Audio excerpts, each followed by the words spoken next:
பன்னீரில் குளிப்பது மாளிகை நெஞ்சம், தன் கண்ணீரில் மிதப்பது ஏழைகள் உள்ளம். பன்னீரில் குளிப்பது மாளிகை நெஞ்சம், தன் கண்ணீரில் மிதப்பது ஏழைகள் உள்ளம்.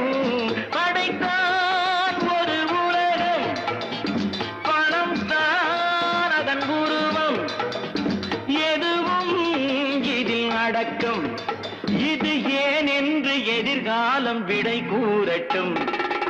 நினைத்ததை நடத்தியே முடிப்பவன் நான் நான் நான்.